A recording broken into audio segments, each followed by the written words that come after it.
Hello दोस्तों, स्वागत है आपका मेरे चैनल एक्सेल की पाठशाला विद तरुण यानी मेरे साथ। तो दोस्तों, हमने अपने पिछले वीडियो में लॉजिकल फंक्शन कवर किया था और हमने फंक्शन जो लिया था वो हमने इफ़ का फंक्शन हमने समझा था। उसी सीरीज़ में आगे चलते हुए आज हम कवर करेंगे nested if. Nested if normal if का ही एक एडवांस लेवल है जिसमें हम एक से ज़्यादा कंडीशन को हम यूज़ कर सकते हैं। तो दोस्तों, फटाफट चलते हैं एक्सेल शीट पे और देखते हैं कि हम नेस्टेड इफ़ को हम अपनी डेली वर्किंग में कैसे यूज़ कर सकते हैं।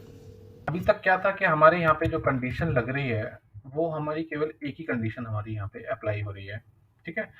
नेस्टेड इफ़ का मतलब ये है कि एक इफ़ के अंदर कई और इफ़ का यूज़ होना, मतलब वहाँ पे एक कंडीशन ना हो। जब कंडीशन मेरी एक से ज़्यादा होती है तो वो वहाँ पे मैं एक ही इफ़ के साथ-साथ कई सारे इफ़ को यूज़ करता हूँ। इसको मैं फ़ॉर्मूले से समझाने की कोशिश करता हूँ, क्योंकि मैं जो बोल रहा हूँ शायद उससे आप लोग भी कन्फ्यूज़ हो रहे होंगे कि इफ़ के अंदर एक और इफ़, 2 इफ़, 3 इफ़ क्या कहना चाह रहा है। तो मैं इसको समझाने की कोशिश करता हूँ। जैसे कि मेरे पास ये कुछ कस्टमर के नाम लिखे हुए हैं और इन कस्टमर की मेरे पास सेल लिखी हुई है। ओके। अब यहाँ पे मुझे इनकी ग्रेडिंग करनी है। ग्रेडिंग कैसे करनी है कि अगर मेरी जो सेल है, अगर वो 750 से ज़्यादा है तो मेरा वो ए ग्रेड कस्टमर होगा। अगर मेरी जो सेल है वो 500 से लेके 749 के बीच में है तो वो बी ग्रेड रहेगा। अगर 250 से 499 के बीच में है तो मेरा सी ग्रेड रहेगा, और जो लेस देन जो 250 रहेगा वो मेरा डी ग्रेड कस्टमर है। ये मेरा क्राइटेरिया है। अब यहाँ पे मैं इफ के फार्मूले से उसको कैसे लगाता हूँ, यहाँ पे कंडीशन आप देख सकते हैं कि कंडीशन मेरी कई सारी कंडीशन है। तो यहाँ पे मैंने लिखा इफ। तो सबसे पहले मैं इसको सेलेक्ट कर लेता हूँ। तो सबसे पहले मैं पहली कंडीशन में यूज़ करता हूँ कि अगर मेरी जो वैल्यू है अगर वो लेस देन 250 रहेगी तो मेरा वो डी कैटेगरी में आएगा। ओके। तो अगर मेरी इसकी तो मैं इसको यूज़ करता हूँ। पहला लॉजिकल टेस्ट कि अगर लेस देन मेरा 250 है। ओके। अगर ये लेस देन 250 है, ये पहला लॉजिक हो गया। तो नेक्स्ट मेरे को क्या चाहिए, अगर ये ट्रू हो जाता है तो मेरे को वहाँ चाहिए डी, यहाँ पे डी लिखा हुआ आ जाए, मतलब कैटेगरी ग्रेड उसका डी लिखा हुआ आ जाए। ओके। अब यहाँ पे जो समझने वाली बात ये है कि जब हम नेस्टेड इफ या हम एक से ज्यादा इफ जब लगाते हैं तो इफ के फार्मूले की जो हम तीसरी कंडीशन है उसको हम फिल नहीं करेंगे जब तक कि हम सारी कंडीशन हम अप्लाई ना कर दें। तो हमने क्या किया, ट्रू की हमने कंडीशन जो रिजल्ट है वो हमने यहाँ पे लिख दिया कि हमें डी चाहिए। अब फॉल्स के लिए जो पूछ रहा है तो वहां पे हम फॉल्स ना करके मैं यहाँ पे एक और कंडीशन यूज करता हूँ। तो दूसरी मेरी कंडीशन क्या है कि अगर वो मेरा 250 से लेके 499 होता है, या फिर अब मैं इसको ये भी कर सकता हूँ कि अगर वो 500 से डाउन रहता है। ठीक है। तो पहली कंडीशन मेरी क्या होगी कि 250 से अगर डाउन होता है तो वो मेरा डी में आ जाएगा। और दूसरी कंडीशन क्या है कि अगर मेरा ये जो सेल है ये मेरा अगर लेस देन 500 है। ठीक है।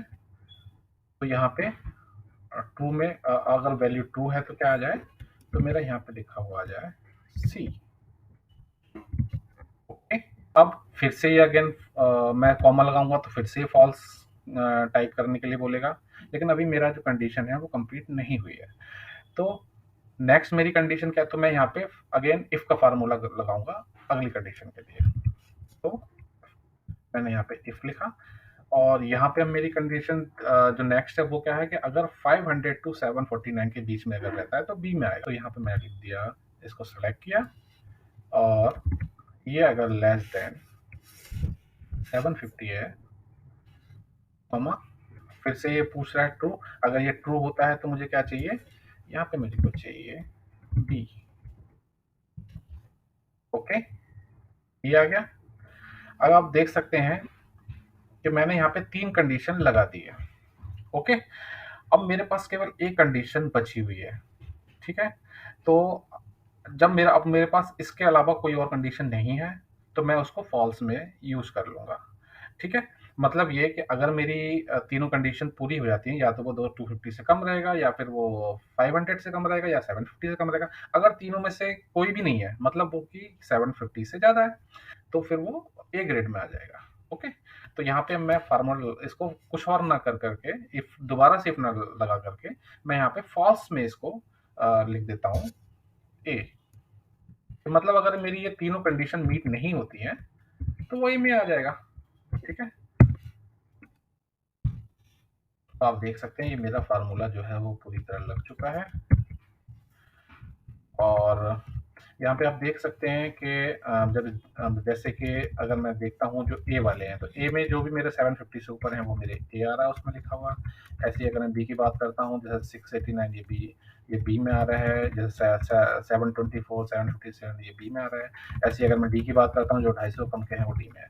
तो दोस्तों इस तरह से हम एक से ज़्यादा कंडीशन भी अगर इफ के फार्मूले में होती है तो वो हम यूज़ कर सकते हैं, जिसको हम नेस्टेड इफ कहते हैं।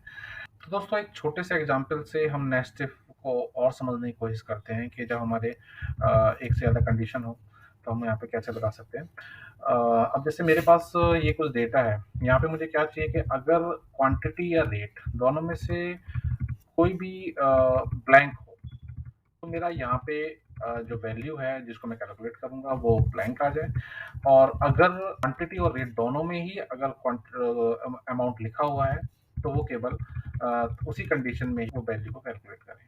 ओके, तो यहाँ पे मैं उसे कैसे लगा सकता हूँ, तो जैसे मैंने लगाया इफ तो जो पहला मैंने जो लॉजिकल जो लगाया है तो वो ये है कि ये जो है, ये जो सेल है इफ इक्वल टू ब्लैंक, तो ब्लैंक के लिए मुझे डबल कोट्स में कर देना है बस केवल, तो ये ब्लैंक को रिप्रेजेंट करता है। ठीक है, तो यहाँ पे अगर ये ब्लैंक हो तो मेरा क्या आ जाए, रिजल्ट भी मुझे ब्लैंक में चाहिए। ओके, दूसरा, अब यहाँ पे मैं फॉल्स यूज नहीं करूंगा क्योंकि मुझे कंडीशन और देना है कि मेरा रेट है अगर वो भी ब्लैंक हो तो मेरा जो यहाँ पे आंसर है वो ब्लैंक में ही आए। तो यहाँ पे मैं एक और कंडीशन देता हूँ कि if cell equal to, double quotes दो बार यूज कर दिए तो ये ब्लैंक हो गया, इस ब्लैंक कॉमा, अब ये अगर ये ट्रू होता है तो मुझे रिजल्ट अगेन ब्लैंक में चाहिए। ओके, हो गया दोनों का, दोनों कंडीशन मैंने यहाँ अप्लाई कर दी। अगर ये दोनों ब्लैंक नहीं होते हैं तो मुझे क्या आंसर चाहिए, अब then this multiply by this, और ये मैंने अप्लाई कर दिया। अब आप देख सकते हैं मैं इसको नीचे तक ट्रैक कर देता हूँ। तो दोस्तों आप देख सकते हैं कि यहाँ पे रेट ब्लैंक है तो मेरा रिजल्ट ब्लैंक आया। ऐसे ही यहाँ पे मेरा क्वांटिटी ब्लैंक है तो भी मेरा रिजल्ट ब्लैंक आया। और ऐसे ही यहाँ पे जो मेरा रेट एंड क्वांटिटी दोनों ब्लैंक है तो भी मेरा रिजल्ट ब्लैंक आया।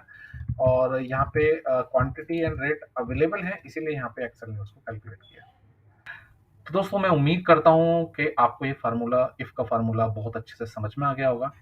और इफ का फार्मूला हमारे लिए बहुत यूजफुल है क्योंकि इसको हम कई जगह पे यूज करते हैं। आगे आप देखोगे हम इसको कई और फार्मूलों के साथ, जैसे कि हम इफ के संग और का फार्मूला यूज करेंगे, एंड का यूज करेंगे, और कई जगह पे हम इसे यूज करते हैं। और ये मैंने जैसे पहले ही बोला है कि ये ऐसा फार्मूला है जो आपका जब तक एक्सेल आप यूज करेंगे ये फार्मूला आपका पीछा नहीं छोड़ेगा।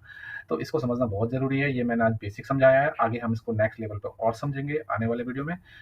तो उम्मीद करता हूँ ये वीडियो आपको पसंद आया होगा और एक बार मुझे कमेंट करके ज़रूर बताएं। और साथ ही साथ अगर आप मेरे चैनल पे नए हैं तो मेरे चैनल को सब्सक्राइब करें ताकि मुझे भी और ऐसे वीडियो बनाने के लिए मोटिवेशन मिलता रहे।